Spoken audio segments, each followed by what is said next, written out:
Modern art, it sells for a fortune in exclusive galleries, but what's it ever done for us?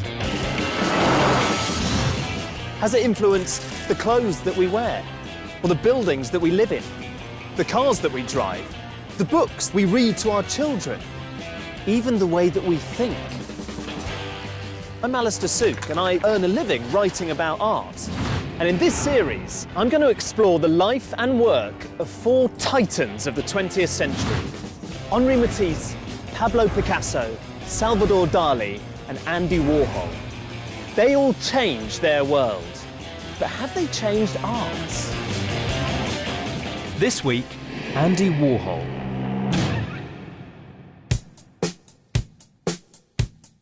These are some of the most famous, valuable and controversial works of art ever made. For many, they epitomise all that they detest about modern art. This one is a lurid, distorted picture of a film star. There are more than 20 versions. Just one of them sold recently for $28 million. And the artist didn't even paint it by himself. That artist, Andy Warhol, is as famous and controversial as the images he created. Warhol predicted that in the future, everyone will be famous for 15 minutes, and then spent his life making it come true, exploiting the media to transform himself and his eccentric, beautiful entourage into celebrities. Some even say that he heralded the consumer-led, celebrity-driven world we live in today. His influence really does seem to be everywhere, from reality TV to Facebook to magazines, even to the way that music's performed. And his images are incredibly familiar. After all, Andy Warhol's the man who painted Campbell's tomato soup and also canonised the movie star Marilyn Monroe. But just because his work is so widely reproduced and he's so incredibly famous, does that mean that he's actually any good? I'm going to try and find the answer. My first stop is the O2 Arena in London.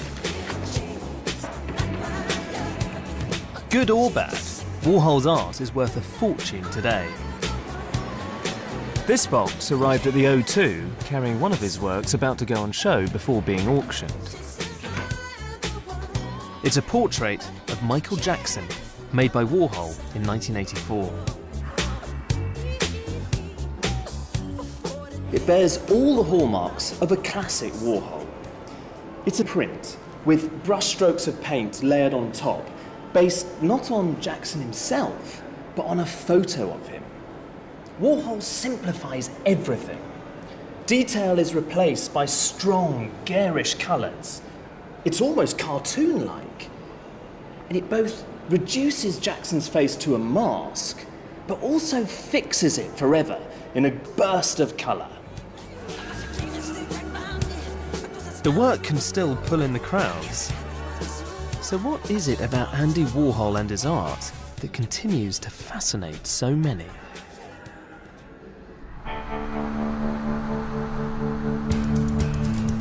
I've come to Pittsburgh, in the heart of industrial America. Andy Warhol was born here in 1928, and the city's certainly proud of its son. His work and his image are everywhere. There's even a bridge that's named after him. While I'm visiting, Pittsburgh's having a moment of glory, hosting the world's leaders for the G20 summit. And the spouses of the presidents and prime ministers are being given a tour of the Andy Warhol Museum. This is the bus that's going to the Andy Warhol Museum, so I better get on it. So this is the Andy Warhol Bridge, and the museum is somewhere just on the other side by the river. I think we'll be able to see it in a second. The museum's huge, 7 floors dedicated to Warhol's work. Here we go, this is Gordon Brown's wife, just getting out of the car. This is the wife of the French president, Carla Bruni, one of the most stylish women in the world. Andy would have loved to have made her portrait. Hi, Carla. Do you like Andy Warhol? Sorry? Are you a fan of Andy Warhol? Yes, I am, definitely. What do you like about his art? I like everything. I like very much the Velvet Underground, and I like the City Museum in Pittsburgh. You think that Andy would have liked to have made your portrait? I don't know. Because he made one of Jackie Kennedy, and now you're one of the most stylish women in the world. I don't know, and every time he would shoot or make the portrait of anyone, it would just be brilliant. Thank you so much. Thank you. Have a good day. Thank you so much. That was her. I think he would have liked to have made her portrait. I thought she looked I feel a bit like Andy, a bit intoxicated with the magic of the stardust that's sprinkled over the other side of the barricade.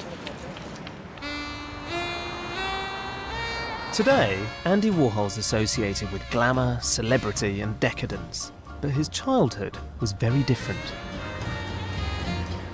His parents were poor Slovakian immigrants, and Andrew Warhola grew up in a slum ghetto during the Great Depression of the 30s, when Pittsburgh was a dirty, industrial, steel-making city. This museum recreates life in the tenements where immigrant families like Andy's lived.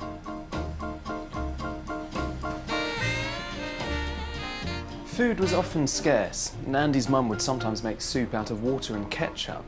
A tin of Campbell's tomato soup was a real treat. Andy later said that his childhood home was the most terrible place he'd ever been. When he was 8, he was struck down with a neurological disorder, which kept him off school for nearly a year. It left him with the poor skin and thin hair that always embarrassed him, and a shyness he never overcame. He became an anxious social outcast and rarely left the apartment. His mother, Julia, lavished attention on him, providing movie magazines, colouring in books, comics, as well as cut-out paper dolls, and all of them influenced his work in later life. It's almost as if the kitchen became his first artist studio, with his mum as his assistant. She would reward him with a chocolate bar when he finished a good drawing, and encouraged him to make collages and colour in, and read to him in her thick Czechoslovakian accent.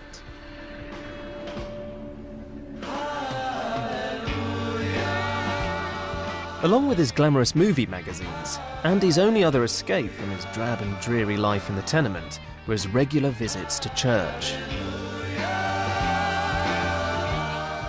Religion played a big part in Andy's life growing up. He spent weekends with his mother worshipping at church, gazing at the golden screens with their Byzantine icons.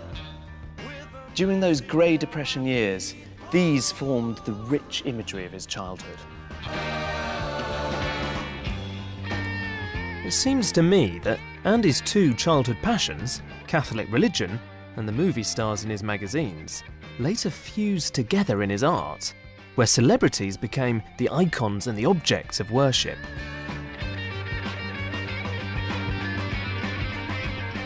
All the lonely months Andy spent in the tenement, with his colouring books and his collages, paid off. He won a place at a local art college, and just a week after graduation, he escaped from the Pittsburgh ghetto.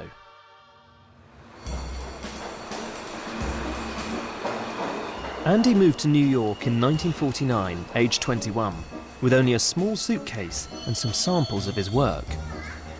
He dreamt of becoming a famous artist, but in the meantime, just hoped to make a living as a commercial illustrator.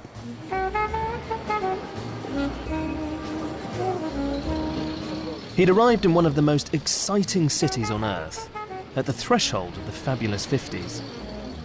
The boutiques of Fifth Avenue blazoned a new style and luxury.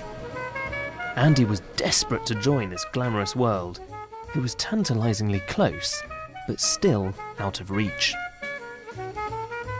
With only $200 in his pocket, Andy arrived here in the Lower East Side and moved into a dingy tenement building that had no hot water and was crawling with cockroaches. But he was edging ever closer to his dream.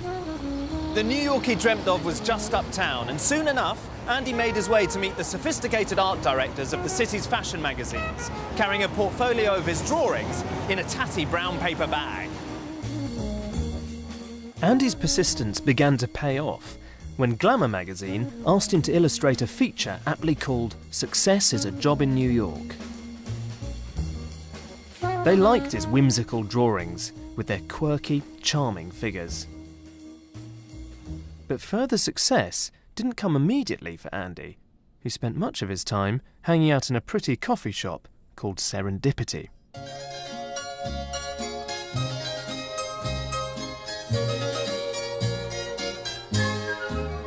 I'm just an old-fashioned girl with an old-fashioned mind. This was a popular haunt of all his favourite movie stars. Marilyn Monroe even had her own table here, and it's still going. Recently, Madonna threw a birthday party for her daughter here. I'd like a plain, simple car, a cerise. Ah, lovely. Thank you very much. When he was broke, Andy would knock off drawings like these and swap them for pastries and ice cream. I like the old-fashioned flowers, violets all for me. Serendipity was an oasis for Andy, where he could sit and gaze across the tables at Marlene Dietrich and Marilyn and indulge his fantasies of life amongst the stars. The owner of the cafe, Stephen Bruce, was one of the first people to recognise the potential in Andy's drawings. Hi, I'm Stephen Bruce. Welcome to Serendipity. Thank you. Well, you're the owner of Serendipity. Yes, I am, and I see you have our favourite drink, which was Andy Warhol's favourite He drink liked this also. one, did he? Yeah. Frozen hot chocolate and lemon icebox pie. Is that what it is? My God. Yes. Madison Avenue was just a few doors away, and he was trying to sell all of his artwork to Madison Avenue, advertising people. Yes, and he started coming in and having a cappuccino and showing me his rejects. He was very sad because they didn't buy anything. And I said, well, there's a wonderful shoes here. Let's frame them. So we did. We put them on the walls of Serendipity. Was this his first exhibition? First exhibition, yes. And we sold them for $25. Gosh. We did split. He got $12.50 and I got $12.50.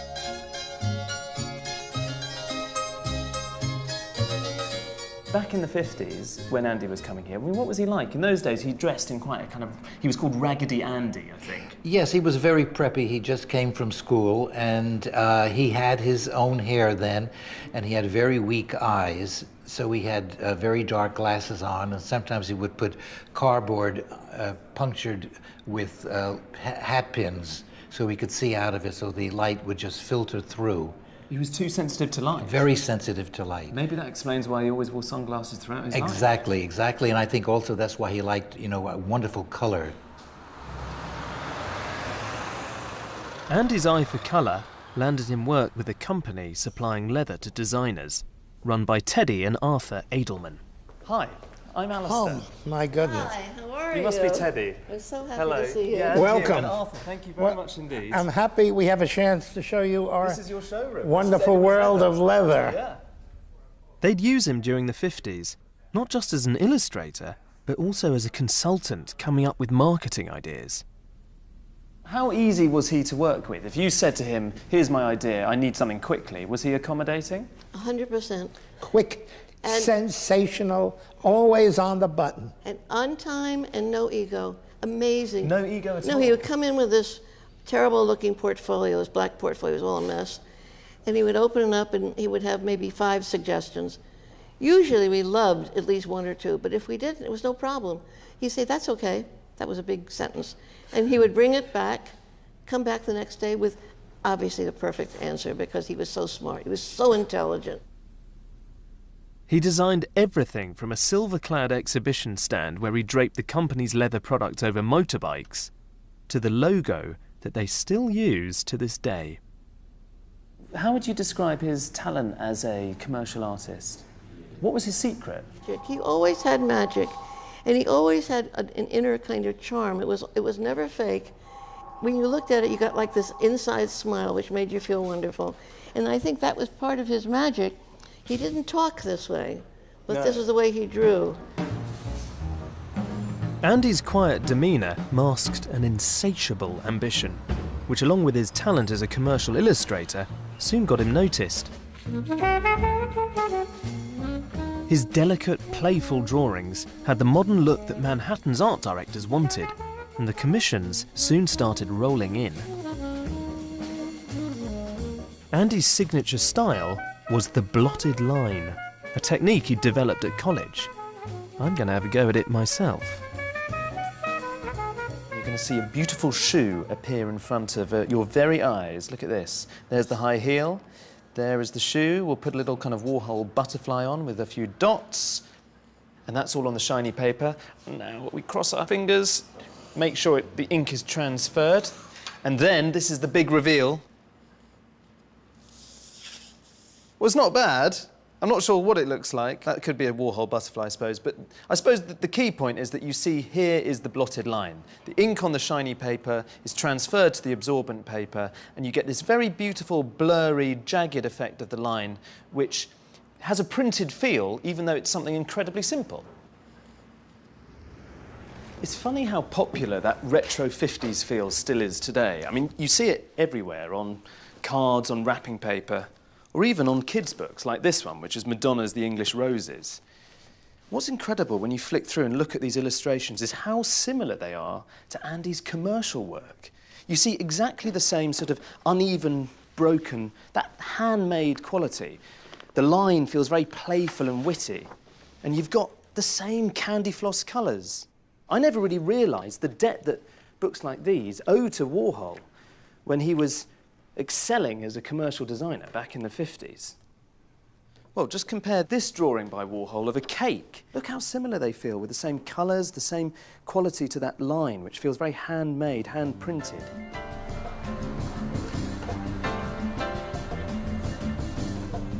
By the mid-1950s, Andy's career in commercial illustration was really taking off. But what he wanted more than ever was to become a famous artist. So this is pretty hip. This is the historic and bohemian Chelsea Hotel where Warhol's set used to hang out.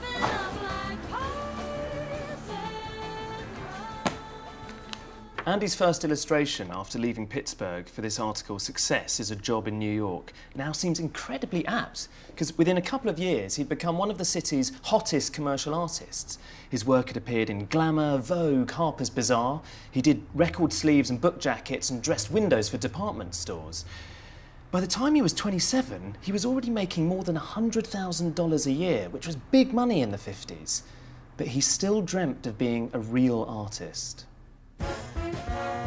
The cutting-edge artists of the 1950s were people like Mark Rothko and Jackson Pollock, whose abstract paintings mystified the public. The famous artists of the time, like Jackson Pollock, were butch and intense. They expressed their inner turmoil by flinging paint across huge canvases and brawled over women in taverns in Greenwich Village. Andy hated them. He couldn't have been more different. So Andy had to find his own way to break into the fine art establishment.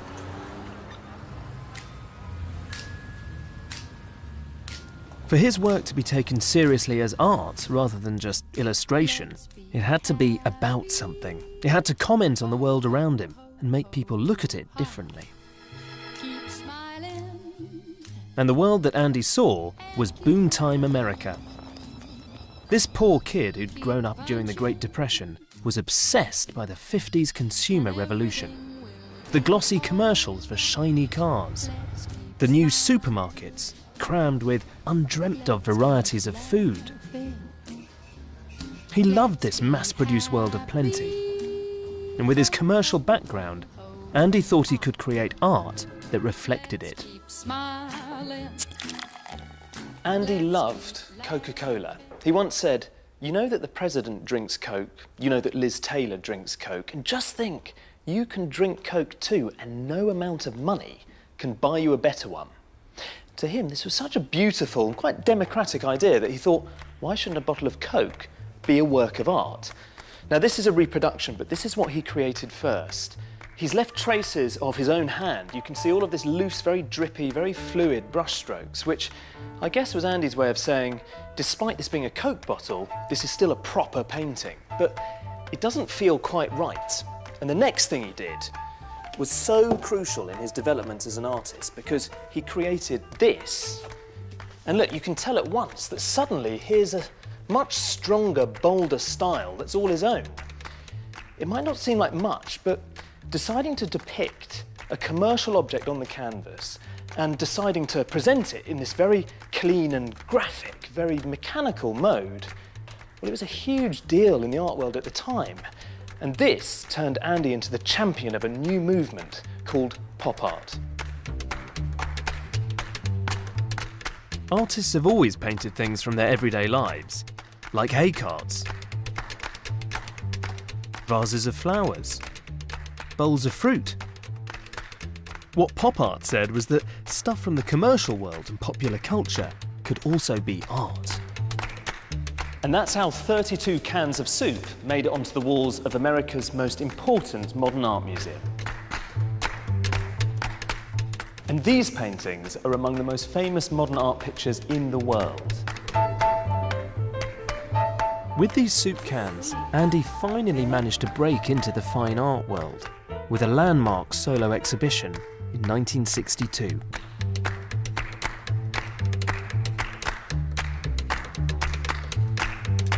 He started with quite a basic portrait of just tomato soup, but that wasn't enough. He had old-fashioned tomato rice soup. This one I like. This is clam chowder Manhattan style, which apparently is tomato-based rather than creamy. Turkey noodle soup if you're alone at Christmas. Minestrone. Now, when they were first shown, most people thought they were a joke, but they really mark Andy's coming of age as a pop painter. The bright colours, the crisp, mechanical technique, the presentation of a series of nearly identical images, they were all things that Andy would play with again and again. Like Coca-Cola, Campbell's soup was available to everybody. Like so much of his later work, these paintings are about capitalism. They're about the consumer society. Really, they're about us. Andy had begun a revolution, and what could now be classified as art would never be the same again. If we needed any evidence that Andy's shaped the modern world, then this is it. Here at Tate Modern, you can see some of the biggest names in modern art, people like Tracey Emin, Damien Hirst, or Jeff Koons. And all of their work has been shaped to really quite a great degree by that of Andy Warhol.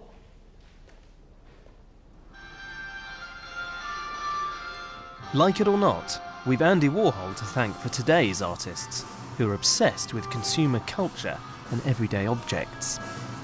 Now artists can take anything ordinary, cola cans, designer trainers, or Japanese cartoons, stick them in a gallery and declare it art. It's still highly controversial, so imagine the storm it caused when Andy did it back in the 60s.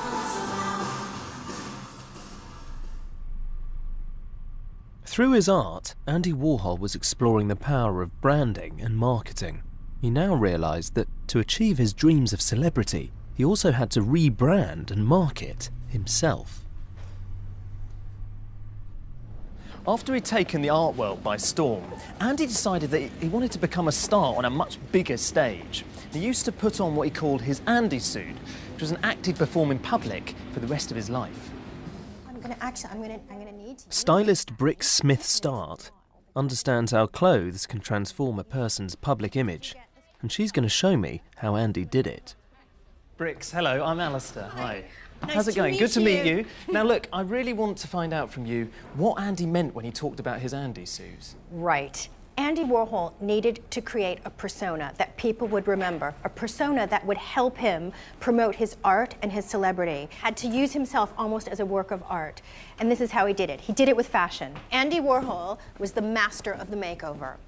And there's a few different eras of Andy that I want to show you. I've pulled out some photographs. Great, okay. Right, and so I want to start with this one, which is the 1950s. He's not cool at all here. No, I mean, this was the time in the 50s when he was like, just trying so hard to be successful and dragging his art around Madison Avenue, and he was kind of like dressed how everybody dressed in those days. In fact, they used to call him Raggedy Andy because he had the same suit that he wore over and over and over again, and he had holes in his shoes. But anyway, so that was him then.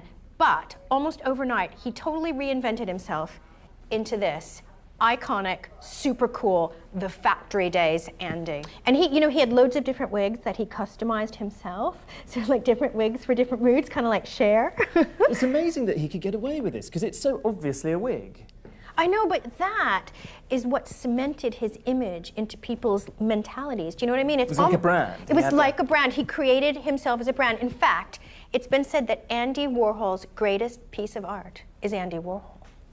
When I knew you were coming here, I thought it would be a great idea to dress you up like Andy Warhol. So I've like pulled a couple different looks from his different eras. Great. You don't look that thrilled. No, I You're am thrilled. I'm excited. thrilled. This You is, just told me you wanted that. My mum would be so proud. Yeah, this is going to be the peak of my career, I think. Yeah.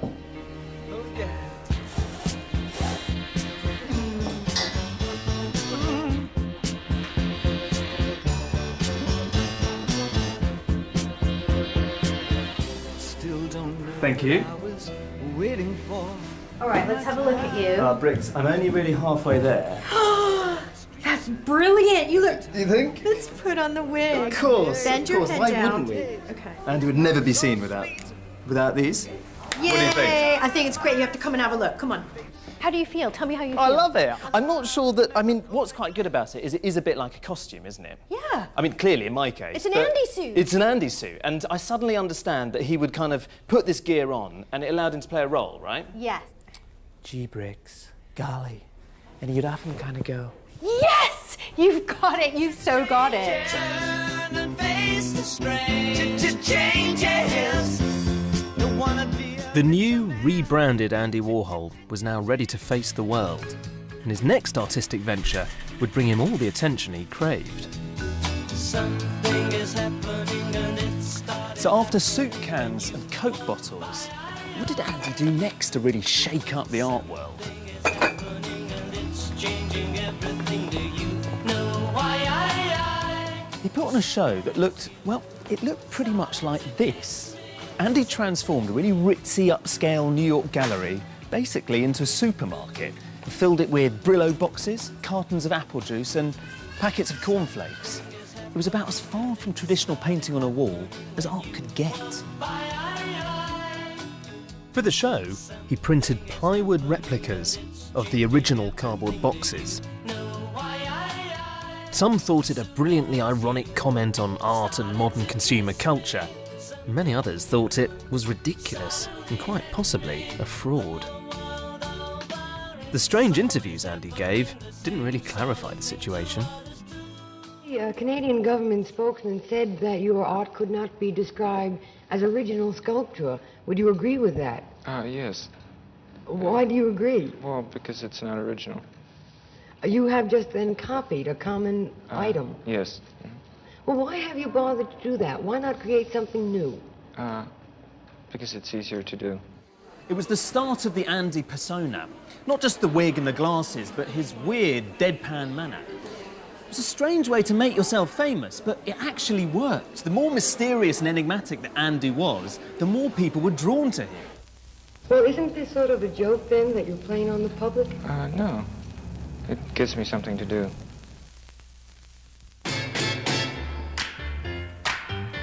Andy's flippant manner and infuriating answers unleashed a storm in the art world and beyond. But his supporters believed he was doing something important, questioning the need for art to be original, arguing that it was the idea behind an artwork that mattered, and not necessarily the skill used to make it. Andy's Brillo boxes were brash, irreverent, and mass-produced, just like the modern world he saw around him. To reinforce his rejection of craft and originality in his art, Andy started calling his studio the Factory. He removed himself almost completely from the hands-on creation of his work, increasingly using an industrial process he discovered in the early 1960s called silkscreen printing. To assist him, Andy brought in an expert printer, Gerard Malanga. I'm going to meet up with him. He brought you on board because you were an expert in silk screening. Correct, yes. Why was it such a perfect technique for him? What drew him to it? When you look at a silk screen print, whether it's on paper or on canvas, what you're actually looking at is a painted photograph. This was a natural development from the blotted line technique that Andy had used as a commercial artist. But silkscreen printing was an industrial process mainly used for creating wallpaper. It was perfect for making mass-produced art about a mass-produced world. Okay, that's good. Gerard's going to show me how to make a silkscreen self-portrait in true Andy style. He would say, Oh, that's beautiful. We said that about everything. We place our blank silkscreen covered in emulsion over the blown-up photograph and expose it to light. God, it's quite heavy. And then I have to turn on the vacuum. Yeah, that. It transfers the image in reverse onto the screen. All right, so now we have a stencil, which is a negative of the positive acetate. Yeah, I see. And then when you put ink through it... You recreate the positive image. Take the top off the ink. I've got to be careful not to spill it everywhere. All right. Just like this? Yeah, that's fine. A little bit more. Yeah. Okay, now get your squeegee. Sweep it real fast. Okay. Keep going. The technique allows the artist to build up multiple layers of colour, transforming the original photograph into something new, showing us how the artist sees the subject. So let's see what I've done. Wow. Wow, look how perfect that is. Well, it's not bad for first attempt. It's too perfect. So, Gerald, number 2, this is still wet. So you think Andy would have liked that? Oh, yeah. Okay. I used to call these the divine accidents. Oh, and he sort of went with that idea, that it just doesn't matter. I look like a pink mouse with lipstick. I'm not sure I like it very much. No, but there's less pink. You see, there's more pink in that. This is okay. I like this much better than this one. The silkscreen process became Andy's trademark. It allowed him to create some of the most recognisable images in the world. Mick Jagger, Jackie Onassis, his cow wallpaper, Chairman Mao, and Marilyn. These are images that are never going to go away. In August 1962, movie star Marilyn Monroe died of an overdose, and Andy immediately decided to make a series of portraits of her. He used the exciting new silkscreen technique, which he discovered earlier that summer, and the 24 pictures of Marilyn would combine 2 of his favourite themes, death and celebrity. And for me, this one's simply stunning.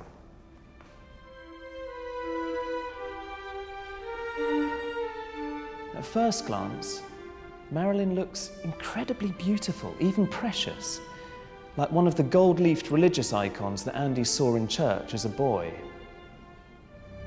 But something isn't right. The silkscreen allowed him to offset the layers of paint, so the edges smudge and blur, creating an eerie, haunting quality. The colourful mask covering the colourless photograph, echoing Marilyn's glittering media-created image that hid the profound sadness beneath. The colours of her eyelids and lips look like makeup applied by a child. Marilyn's face is distorted, just as the media distorted her image. There's a sadness which chimes with our knowledge of her early death. In the Marilyns, the photograph is always the same, but the effect changes, from tragic to electrifying, from glamour to innocence, reflecting the many masks that Marilyn wore to hide the real her.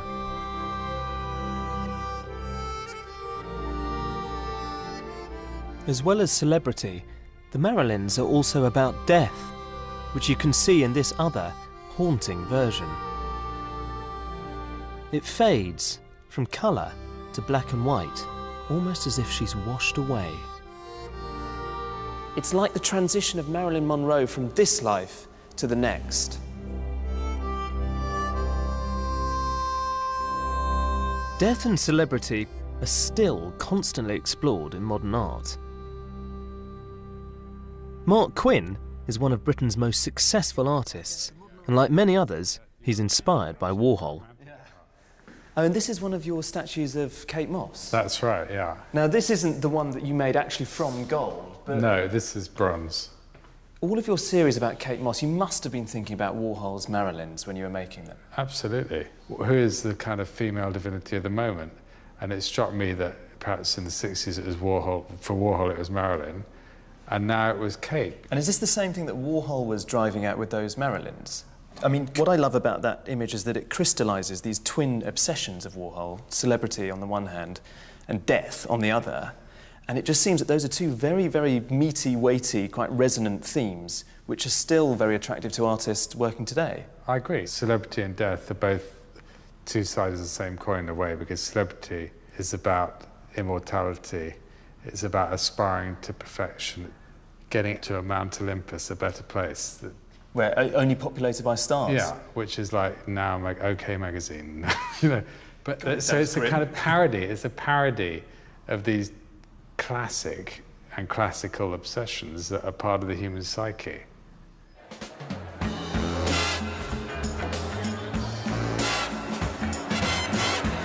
But it's not just artists who still feed off Warhol. Today, he's a multi-million-pound business, as fashion brands ranging from Versace to Pepe Jeans endlessly recycle his imagery. Andy once said that department stores were the new museums. He realised that shopping would obsess the coming generation, and he wanted to be right at the heart of this glossy new era. Today, nearly 50 years after his glory days as a pop artist, his work has moved out of the gallery and into our everyday lives. It's so strong, so reproducible, that it appears everywhere.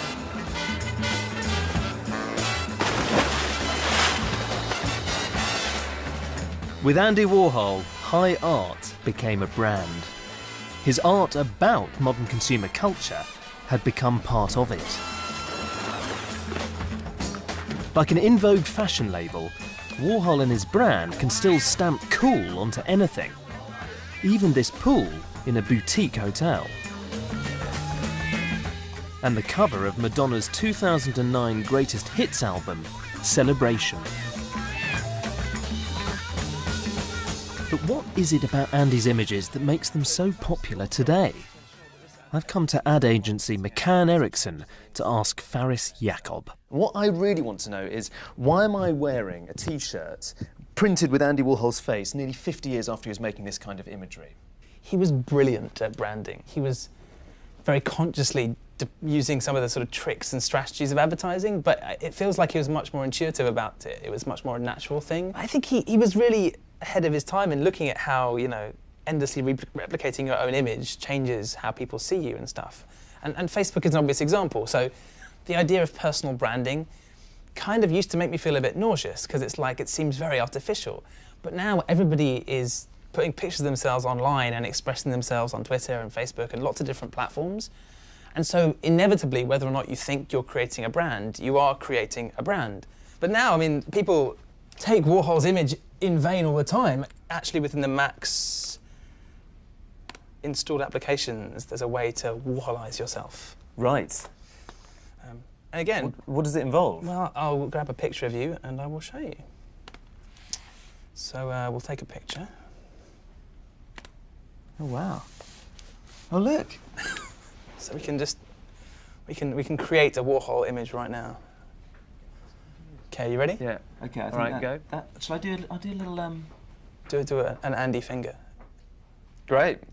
I've seen lots of these on Facebook. It's almost become more popular than putting up your own image. It's as if it gives you instant credibility and cool. It's appropriating cool from Andy. People first started trying to appropriate Andy's cool in the 1960s. Then, a growing celebrity-hungry entourage began hanging out at his silver foil-covered studio, The Factory. This was more than just a place where Andy made art. It became the high temple of New York's wild underground scene. Outside was still a world of men in suits, ladies in pretty dresses, cocktail parties, and polite restraint.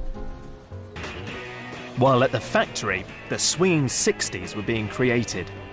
Freaks hung out with Hollywood stars like Jane Fonda in an outrageous, drug-fueled, gender-bending circus, and Andy Warhol would watch. Today, some survivors from the Silver Factory years, like Gerard Malanga, still get together. Billy Name is another veteran from those drug-crazed days, who famously locked himself in a storeroom for a year. Later on, I get the impression at the factory that it wasn't always a happy place, that sometimes it was quite, there were difficult days, there was drama that went on, but it's no different from in your own family, you know. But if it was like a family, what role do you think Andy played? Because it strikes me as not very much like a dad. Well, it was more like a family on a TV show, so everyone was a character. So Andy would have been the wizard, the magician, the magnetic center. Oh, hi. Is Andy here? The camera's already rolling. Is he here? No. In the summer of 1963, Andy bought his first handheld movie camera and started shooting films. And not long afterwards, he made his first screen tests, 3-minute film portraits of factory regulars and beautiful and famous visitors, people like Dennis Hopper, Bob Dylan, Salvador Dali, everyone who was anyone in the early 60s in New York. The only thing that Andy would tell them was to stare directly at the camera. Whatever else they did was up to them. The screen tests were like moving portraits. Using film to make art was another important leap that Andy made, a further break from traditional art. Now, Susan, smile. Say cheese. Can we do a cheese movie? All you have to do is say cheese, cheese. All right. No, the next 3 minutes could be a cheese movie. Right. Here, Warhol's filming the writer and activist, Susan Sontag. You don't have to do anything. Billy Name remembers exactly how Andy would stage his screen tests. Well, if you want a real Andy Warhol screen test, there's a specific setup. This feels like an interrogation. Well, it's sort of like Andy Warhol S&M, yeah. Yeah, right. It's a bit sadistic. All right, and let's take a look at that lighting. Oh, see, that's God, it's kind of bright. I mean, well, it's only going to be what? How many minutes is it? 3 minutes? It's the anarchist. And the ones that mother gives you. 3 minutes feels like hours. Sitting with that black eye boring into you. You feel incredibly self-conscious and exposed. It's like a condensed version of Big Brother.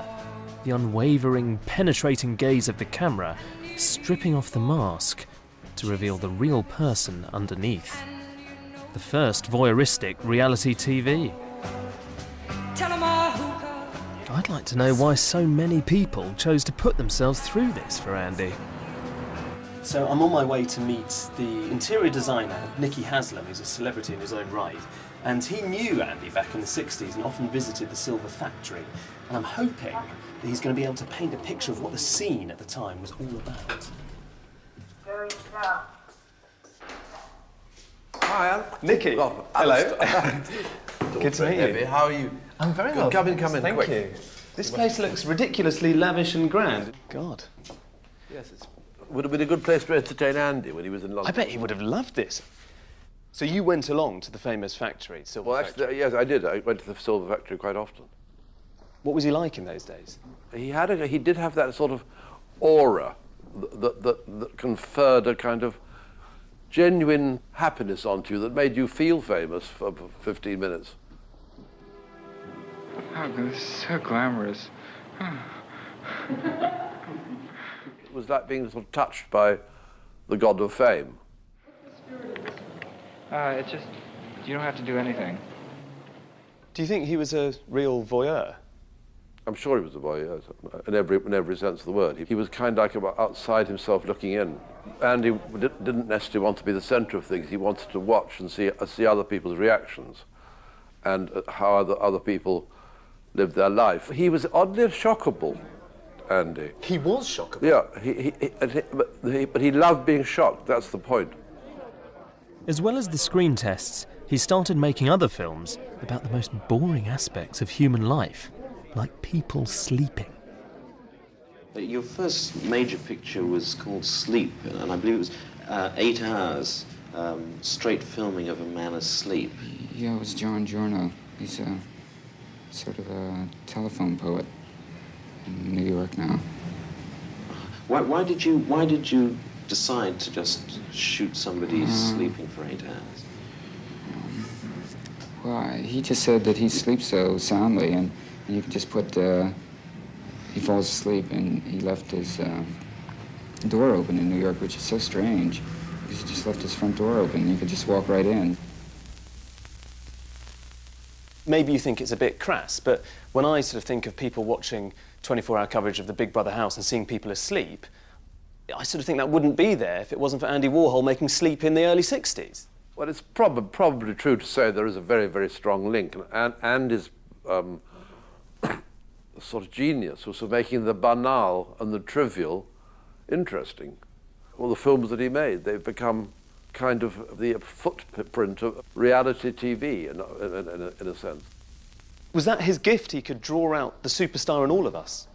Yes, I think that you've put your finger on it. I think he thought everybody had a point, and everybody had a superstar. Somewhere in everybody was a superstar quality that he could mine and make interesting. So Andy Warhol realised that with enough exposure, anybody could be a celebrity. Before anyone else, Andy saw what was coming, a new global phenomenon of celebrity like it had never been before. He coined the term superstar. Well, it's all part of it. I have my whole brand and I have a business, so the more attention, the better. Andy's prophecy was that there'd be a new kind of person. He instinctively realised that anyone who could find a way to get in front of a camera would automatically become a celebrity. He looked into the future and saw not only Paris Hilton, but Jade Goody and Susan Boyle. I've broken the mirror. Correct. I'd like to try and look intelligent at times. Now, she's a middle-aged volunteer church worker from Blackburn in Scotland. Andy discovered that he could manufacture celebrity, and his experiments in film proved that he no longer had to restrict himself to paintings. In 1965, Andy had announced that he was going to leave painting behind him altogether and concentrate on a whole raft of different projects. And in the same year, he began to manage Lou Reed and John Cale's band, The Velvet Underground. And this is the classic banana record sleeve that he designed for their album The Velvet Underground and Nico, which was released in 1967.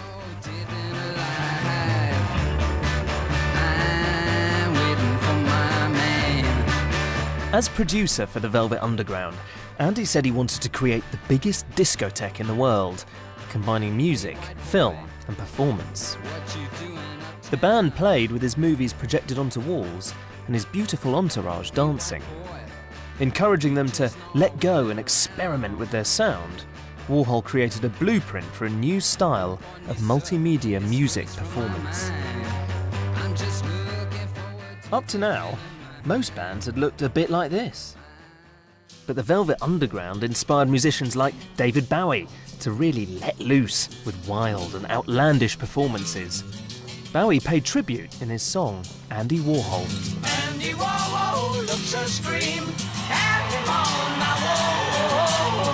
Andy Warhol, silver screen, can't tell them apart. Some people claim that the Velvet Underground were almost as influential as the Beatles.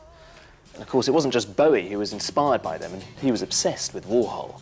You could say that the whole punk rock movement that emerged in the 70s owed a massive debt to Warhol's factory scene as well. Andy had come a long way from Pittsburgh. He'd realised his dreams and become an American icon in his own right. But he was about to learn for himself the price of celebrity.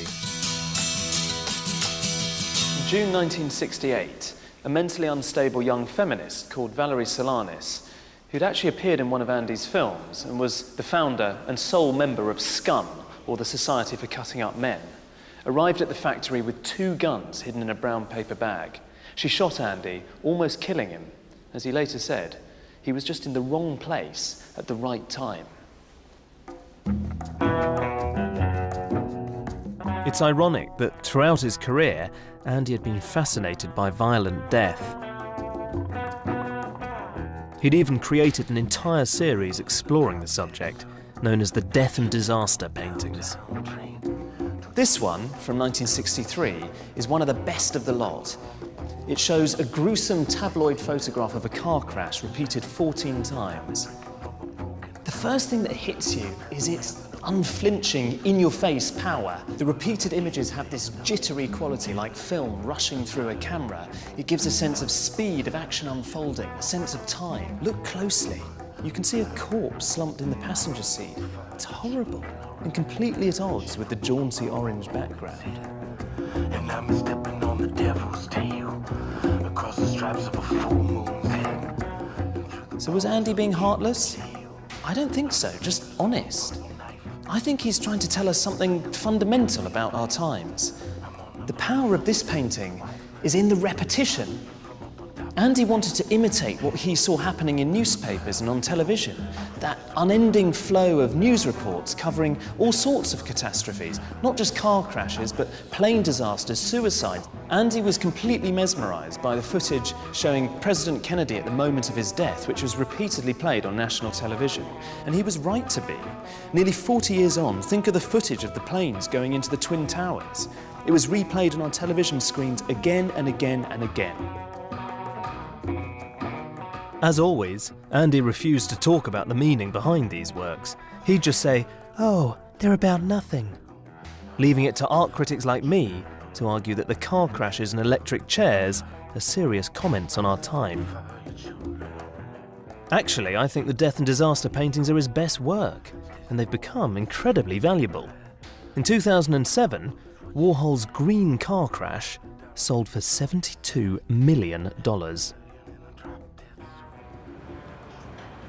Art and money have always gone hand in hand, but Andy's behaviour in later life made some question whether for him it was just about the money. Andy's own personal disaster, shooting of 68s, has an incredibly profound effect on him. Afterwards, he was completely transformed as an artist. He smartened up his entourage and became brazenly interested in making as much money as he possibly could. He even said, in 1975, that good business is the best art.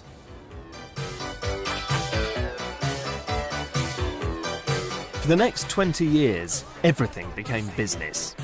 Andy became a professional partygoer, a shameless stalwart of the celebrity circuit.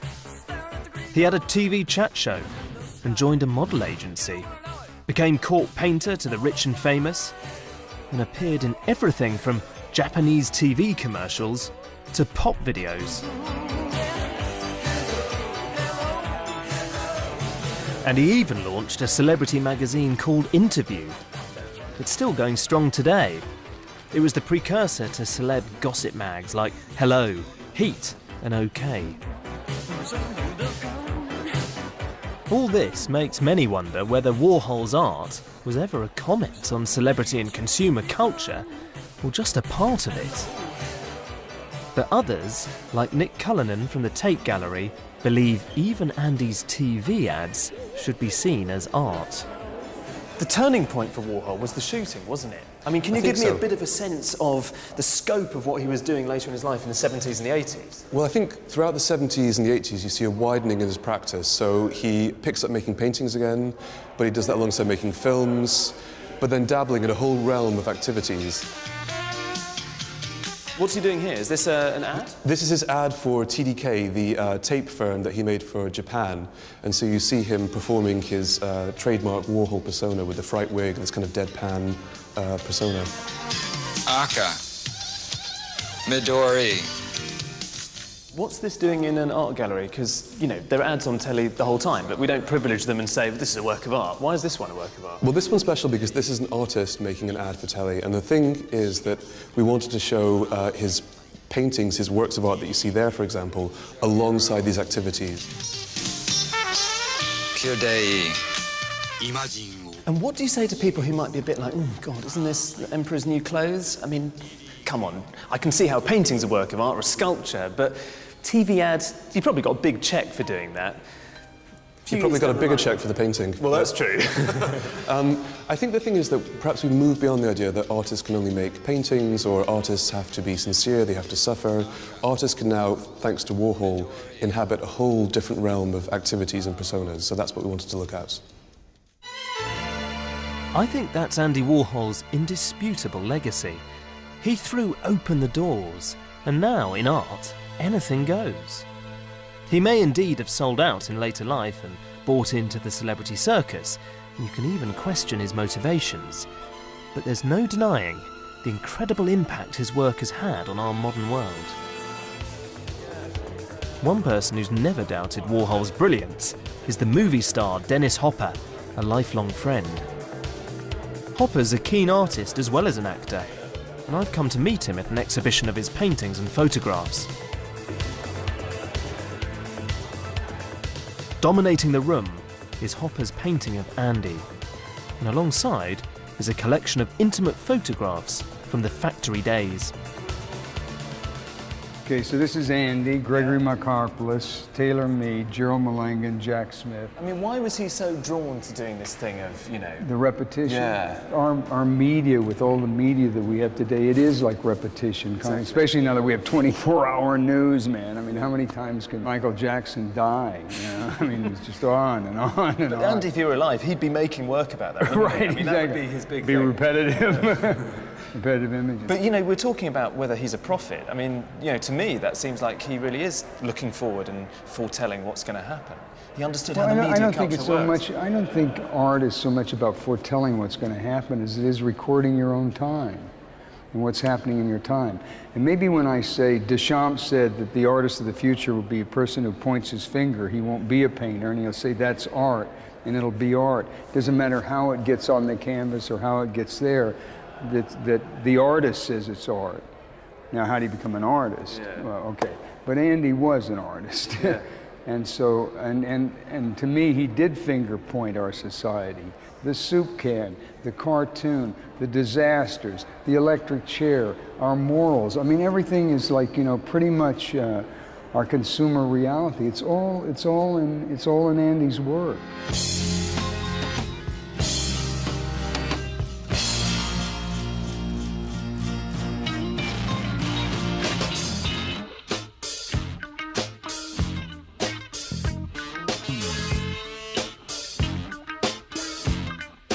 In 1986, Andy created quite a sombre series of self-portraits that lots of people describe as looking a bit like death masks.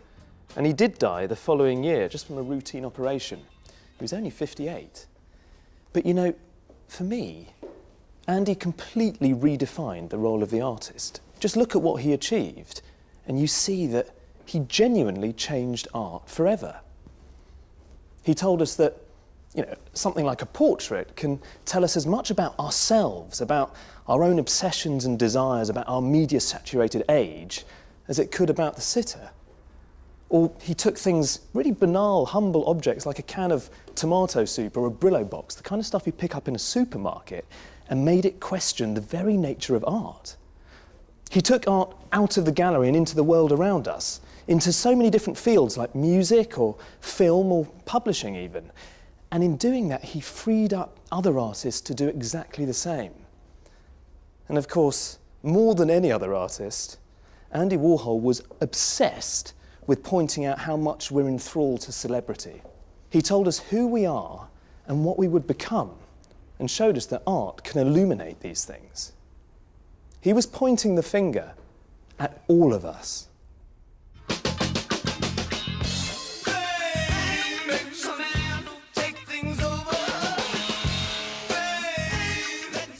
If you'd like to find out more about the art and the influence of Matisse, Picasso, Dali and Warhol, then go online to bbc.co.uk/modern masters.